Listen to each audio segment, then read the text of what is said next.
Everyone, कसे आहात सगळेजण? मी रुपाली स्वागत करते तुमचं माझ्या चॅनलमध्ये लर्न एव्हरीथिंग विथ रोप्स। थोडा 2-2 दिवसांचा गॅप घेऊन मी व्हिडिओ घेऊन येते, त्याच्यासाठी सगळ्यात अगोदर माफी मागते। जसं मी सांगितलं होतं की माझ्या घरात थोडं काम चाललं, म्हणजे कन्स्ट्रक्शन, टेरेसवरती कन्स्ट्रक्शन करतोय आम्ही। सो थोडा वेळ होतो की तिथे लोक असतात खूप कामासाठी, तर मला व्हिडिओ नाही बनवता येते, त्यांचा खूप आवाज येतो, त्याच्यामुळे मला व्हिडिओ नाही बनवता। इवन आत्ता पण खूप सारा आवाज बाजूने येतो, कारण माझ्या बाजूला एक स्कूल आहे आणि त्याच्यासाठी त्या आवाजाला प्लीज इग्नोर करा। चॅनलवर नवीन असाल तर चॅनलला सबस्क्राईब करा आणि बेल आयकॉनवर क्लिक करा। आज मी तुमच्यासाठी एक नवीन विषय घेऊन आली आहे। जसं मी तुम्हाला दरवेळेस सांगते की आपण नवीन विषयांवर बोलणार आहोत, तर आज आपण बघणार आहोत की लहान मुलांचा म्हणजे नर्सरी, KG, प्ले ग्रुप आणि UKG वगैरे टिल 5 वर्षांपर्यंतच्या मुलांचा अभ्यास कसा घ्यायचा। जसं मी पहिल्या व्हिडिओमध्ये तुम्हाला सांगितलं होतं की मी CBSEची टीचर आहे, CBSE स्कूलमध्ये मी टीचर आहे आणि प्री प्रायमरीमध्ये मी नियरली 17 to 20 इयर्स काम केलं। सो चाइल्ड सायकोलॉजी बरोबर मुलांनाही खूप प्रॅक्टिकली मी ओळखलं आणि त्यांचा अभ्यास केला आहे। तर आज आपण बघणार आहोत की त्यांचा अभ्यास कसा घ्यायचा, म्हणजे प्रॉपर वेमध्ये घ्यायचा। तर चॅनलवरती टिकून राहा शेवटपर्यंत, आपण बघूया काय करायचं ते त्याच्यामध्ये। आजकाल मूल लहान म्हणजे 1.5 वर्षांचं झालं की सगळे म्हणजे पेरेंट्स, जे वर्किंग पेरेंट्स आहेत ना, ते कंटिन्यूअस बोलत राहतात की आता याला आपण स्कूलला घालूया, कारण दोन्ही पेरेंट्स वर्किंग असल्यामुळे त्यांना वेळ नाही पुरत। मग त्याच्यासाठी कुठे डे केअर शोधा किंवा मग प्री स्कूल, प्ले ग्रुप वगैरे शोधा। मग 1.5 वर्षाचं मूल प्ले ग्रुपला जाऊन काय शिकणार? ऑलरेडी आपण घरातूनच त्याला काय काय गोष्टी शिकवत असतो, ते आपल्याला ऑब्झर्व करतं, आपल्याला बघतं आणि ते दिवसभर आपल्याकडूनच थोड्या गोष्टी शिकत असतं, पण ते एज्युकेशन ते ॲटोमॅटिकली घेतं।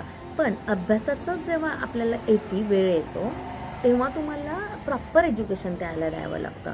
मग इवन तो जर स्कूलमध्ये, तुमचं मूल जर स्कूलमध्ये जात असेल, म्हणजे एखाद्या प्री स्कूलला जात असेल किंवा डेकरवाल्या आंटी त्याला शिकवत असतील, तर त्या कुठल्या पद्धतीने शिकवतात हे सगळ्यात अगोदर बघावं लागतं।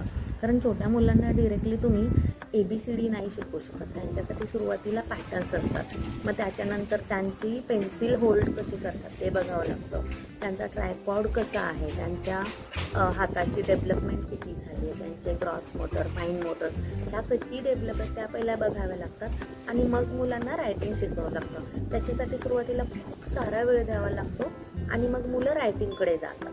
पॅटर्न्स जरी शिकवायच्या म्हटलं तर मुलांना डिरेक्टली तुम्ही पेन्सिल नाही हातात द्यायची। जेव्हा पण आता जे पेरेंट्स आहेत ज्यांची मुलं खूपच लहान आहेत, म्हणजे 1.5-2 वर्षांपासून ते 5 वर्षांपर्यंत, आपण स्टेप बाय स्टेप बघणार आहोत की 1.5 वर्षांच्या मुलांना कसं शिकवायचं आहे, रायटिंग आणि रीडिंगसुद्धा। परत जसं LKGचं मूल आलं, मग म्हणजे 1.5 वर्षाचं म्हणजे अगदीच प्ले ग्रुप, म्हणजे प्ले ग्रुपपेक्षाही अगोदरचा तो येतो, हा ते वर्ग येतो आणि त्याच्यानंतर नर्सरी येतं, प्ले ग्रुप, नर्सरी, LKG आणि UKG। तर जसं मूल पुढे जातं तसं ते ॲटोमॅटिकली शिकतं। ॲटोमॅटिकली मीन्स आपल्याला खूप त्याच्यावरती टीचर्सना आणि पॅरेंट्सना पण त्याच्यावरती खूप वर्क करावं लागतं, मेहनत घ्यावी लागते, पण हळूहळू ते शिकतं। पण सुरुवातीला जेव्हा ते मूल काहीच नसतं, म्हणजे लिटरली मातीचा गोळा असतो, तेव्हा त्याला कसं शिकवायचं, तेव्हा त्याला कसं मोल्ड करायचं ते आज आपण बघणार आहोत।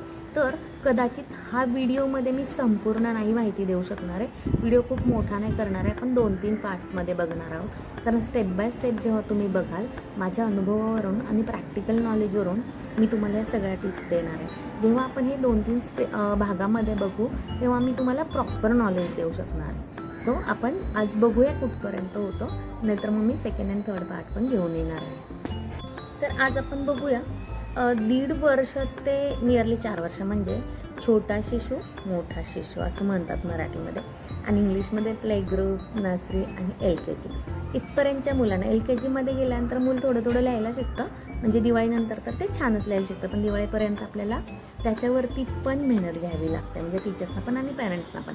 सो आज आपण बघूया की 1.5 ते 3 किंवा 3.5 ते 4 वर्षांपर्यंतचं मूल, म्हणजे मूल LKGमध्ये जाईपर्यंत त्याच्यावरती तुम्हाला कसं मेहनत घ्यायची। आता जेव्हा आपल्याला त्याला काहीतरी शिकवायचं असतं तेव्हा डिरेक्टली तुम्ही लिहायला शिकवणार आहे का?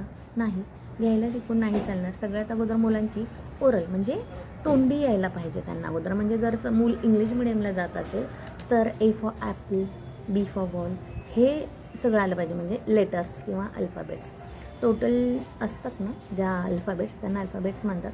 आणि एक एक म्हणजे ए बी त्याच्यासाठी त्यांना लेटर्स म्हणतात. म्हणजे एका लेटरला आपण लेटर म्हणतो आणि टोटल 26 अल्फाबेट्स म्हणतो. ओके. सो आपण जेव्हा त्यांना शिकवायला घेतो तेव्हा अगोदर त्यांना ओरल आली पाहिजे. सगळ्यात अगोदर अल्फाबेटची किंवा लेटर्सची त्यांना ओळख करून द्या. म्हणजे ABCD. मग यूट्यूबवरती खूप साऱ्या राईम्स मिळतील तुम्हाला ABCDच्या, A for apple, B for ball किंवा फोनिक्ससोबत. तर आत्ता आजकालच्या स्कूल्समध्ये CBSE तर फॉलो करतेच, पण इंग्लिश मिडियमसुद्धा फॉलो करतात की मुलांना लेटर्स विथ फोनिक साऊंड आले पाहिजेत. म्हणजे जसं A says uh, B says ब, C सेज क आणि त्याच्याबरोबर त्याचा ऑब्जेक्ट पण. म्हणजे असं की A says Apple, B says ब, ब बॉल.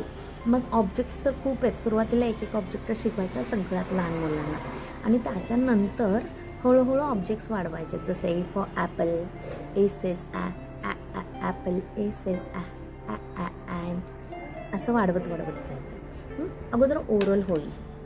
ओरल होता होता होता मूल ते रिकग्नाइज करायला शिकेल. म्हणजे ओळखायला शिकेल लेटर्स आणि त्याचे फोनिक साऊंड. आणि मग जेव्हा तुम्हाला असं कळतं की ते मूल आता रिकग्नाइज करू शकतं तेव्हा आपल्याला त्यांना रायटिंग द्यायचं आहे. आता रायटिंग ए शिकवला म्हणजे डायरेक्ट ए जायला लिहिता येणार आहे का? नाही. त्याच्यासाठी पण आपल्याला खूप सारे ऑब्जेक्ट्स घ्यावे लागणार आहे. रायटिंग शिकवण्यासाठी सगळ्यात अगोदर तुम्हाला त्यांची मसल्स म्हणजे त्यांचे फाईन मोटर्स वगैरे असे फिंगर्स असे स्ट्रॉंग झाले पाहिजे. त्याच्यासाठी तुम्हाला काय करायचं आहे, घरी एक क्ले द्यायचा आहे मुलांना. क्ले आता सगळ्यांना माहितीच असेल. ज्यांच्या घरी क्ले नाही आहे त्यांनी तात्पुरती कणिक द्या, म्हणजे चपातीची कणिक. त्याच्याने त्यांना पूर्ण असं प्रेस करून करून त्यांच्या फिंगर्सना अशी एकदम स्ट्रेंथ येऊ द्या. ते झालं की क्लेनी पण मुलांना खूप सारे ऑब्जेक्ट. आणि मुलांना क्ले दिलं की फक्त त्यांना एकट्यांना सोडू नका आणि तुम्ही कामं करत नका बसू. त्यांच्यासोबत तुम्ही बसा आणि पहिल्यांदा बॉल बनवा त्यांच्यासोबत. त्यांना पहिल्यांदा प्रेस करायला सांगा, मग त्यांना बॉल बनवायला सांगा, लड्डू बनवायला सांगा. आपण आज गणपती बाप्पाला लड्डू अर्पण करूया तर त्यांना आपण लड्डू बनवूया असं म्हणा.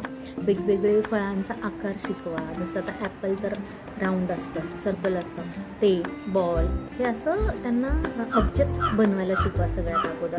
मग ते झालं की एक दिवस क्ले द्यायचा, दुसऱ्या दिवशी कणिक द्या, परत तिसऱ्या दिवशी तुम्हाला हवं तर तांदूळ द्या. तांदूळ रांगोळी काही द्या. फक्त हायजीनकडे पण लक्ष ठेवा की त्या मुलाने ते हात तोंडात नाही घातले पाहिजेत. म्हणून तुम्हाला त्यांच्यासोबत बसायचं आहे. मूल एकटं नाही करणार आहे, तुम्ही करणार आणि तुम्ही त्याच्याबरोबर बसून ते तुम्हाला फॉलो करणार. तर तांदळामध्ये पण तुम्हाला पॉइंट फिंगर हे फिंगर घ्यायचं आणि पॉइंट फिंगरने पहिल्यांदा स्क्रिबलिंग करायला शिकवायचं, त्याला असं स्क्रिबल करायला शिकवायचं. आणि त्याच्यानंतर त्यात पॅटर्न्स येतात. जसं स्टँडिंग लाईन येते, स्लिपिंग लाईन येते, स्लँटिंग येतात, परत अपडाऊन येतं, बंप टू बंप येतं. आणि पहिल्या पॅटर्न्स झाल्यानंतर मग त्यांना लेटर्सचं रिकग्निशन येतं आणि मग राईट. तसंच हे झालं इंग्लिश म्हणजे लेटर्स आणि ऑल.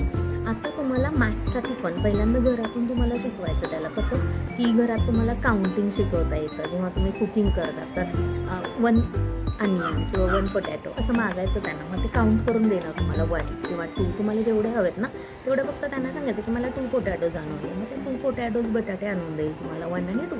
तेव्हा ते म्हणजे प्लेईंग मेथडनी तुम्हाला ते त्याला शिकवता येतं. म्हणजे लर्न बाय प्ले असं. तर प्ले करा, लर्न करा असं. मग तेव्हा ज्या पण गोष्टी त्या ऑब्जेक्ट्स असतात घरात ते तुम्ही त्याला काउंटिंगला जे म्हणजे जसं पीनट्स आहेत, शेंगदाणे ते त्याला 10 द्यायचे. म्हणायचं की बाबा चला तर ह्याच्या आपण काउंट करूया. म्हणजे त्याला शिकवायचं नाही आहे तुम्हाला, ओरली तुम्ही काउंट करायचं. तर फक्त तुम्हाला ऑब्झर्व करणार. हळूहळू तुम्हाला ते फॉलो करेल आणि मग ते पण शिकेल, तुमचं मूल पण शिकेल की मम्मा किंवा पप्पा असे काउंट करतात तर आपल्याला पण काउंटिंग येतं, असं करता येतं तसं. आणि त्याच्यानंतर जसं मला इंग्लिशमध्ये स्टँडिंग वगैरे ते पॅटर्न शिकवलेले असतात त्याच्यातून मॅथ्स शिकायला जास्त हार्ड जात नाही. ते रीडिंग आणि रायटिंगचं झालं की जनरल नॉलेजसाठी पण खूप साऱ्या गोष्टी आहेत. जसे कलर्स आले, ॲनिमल्स आले, खूप सारे तर ॲनिमल्सचे तुमच्याकडे बुक्स असतील किंवा पिक्चर्स असतील.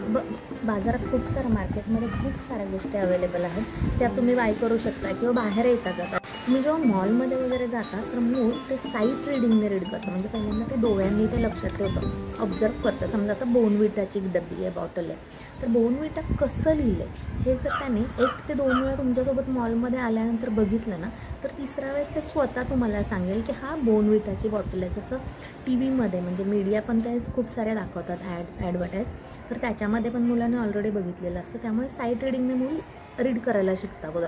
स्पेलिंग त्याला येत नाही, पण ते फक्त ऑब्झर्व करतं आणि साईटने ते रीड करतं. तर हे झालं तुमचं ऑल ओव्हर तुमचं 1.5 ते 3 किंवा 3.5 4 वर्षांच्या मुलांपर्यंत. आपण नेक्स्ट व्हिडिओमध्ये बघणार आहोत की UKG म्हणजे 5-5.5 वर्षांचं एज असं ॲप्रॉक्सिमेटलीच असं 4.5 ते 5.5 असं वयाचं मूल, 4.5 ते 5.5 या दरम्यानचं मूल मोस्टली UKGमध्ये असतं. तर UKGच्या मुलांसाठी तुम्हाला काय काय उपाय करायचे ते तुम्हाला मी पुढच्या व्हिडिओमध्ये सांगेन, कारण हा व्हिडिओ खूप मोठा होईल जर मी सगळं सांगत बसले तर. पण LKGपर्यंतच्या मुलांना तुम्ही ह्या प्रकारे शिकवा आणि मग ॲटोमॅटिक ते मूल रायटिंग करायला शिकेल. एकदा का ते पॅटर्न्स क्लिअर झालं ना त्यांना की मग ते ऑटोमॅटिक रायटिंग करायला शिकतं. जसं स्टँडिंग लाईन, फिंगर्सने त्यांना शिकायचं, standing line, sleeping line, first line, असं तुम्हाला त्या पॅटर्न्स शिकवायचे. अगोदर फिंगर्सने, मग क्लेने, मग घरातले ऑब्जेक्ट्स घेऊन त्याच्याने, मग तांदूळ असतील किंवा कुठले पण ग्रेन्स असतील त्याच्याने, त्याच्यामध्ये त्यांना असं ड्रॉ करायला सांगा. पिठामध्ये त्यांना ड्रॉ करायला, पण खेळायला नका सांगू, तुम्ही तिथे थांबा. आणि ह्या सगळ्या गोष्टी करताना तुम्ही त्यांच्यासोबत राहा, की सोबत तुम्ही जेव्हा राहाल ना तेव्हा मूल जास्त चांगल्या प्रकारे शिकेल. म्हणजे तुम्ही एखादा दिलं त्याला खायला किंवा म्हणजे खेळायला आणि त्याने ते तोंडात घातलं तर ते अडकू शकतं घशात, नाकात, कुठेही टाकतात मुलं, म्हणजे नाकात पण टाकतात कधी कधी चिरमुरे वगैरे, शेंगदाणे असं. तर तुम्ही सोबत राहा, म्हणजे ते तुम्हाला त्याचं हे नाही होणार आहे, म्हणजे काय त्याचा गैरफायदा नाही होणार आहे. गैरफायदा नाही म्हणू शकत आपण, त्याचा काही तोटा नाही होणार आहे. तर त्याच्यामुळे तुम्ही सोबत राहा आणि सोबत मुलांना शिकवा. खूप सोपं आहे, मुलं खूप लवकर शिकतील. आणि तुम्हाला जर खरंच काही डाऊट असतील ह्याच्याबद्दल तर मला नक्की सांगा, मी अजून सोल्युशन घेऊन येईल. कारण मी ह्याच मुलांसोबत नियरली 20 वर्ष जॉब केलं आहे, म्हणजे त्यासोबत मुलांसोबत एक प्रॅक्टिकली नॉलेज आहे, चाइल्ड सायकॉलॉजीचं नॉलेज. तर तुम्हाला काही जर क्वेरीज असतील तर कमेंट बॉक्समध्ये नक्की लिहा आणि मी त्या तुमच्या सॉल्व करेल. भेटू नंतर आपण UKGच्या मुलांचा आणि फर्स्ट स्टँडर्डच्या मुलांचा अभ्यास कसा घ्यायचा त्याच्यासाठी एक नवीन व्हिडिओ घेऊन येईल. तोपर्यंत बाय बाय, जय श्रीराम.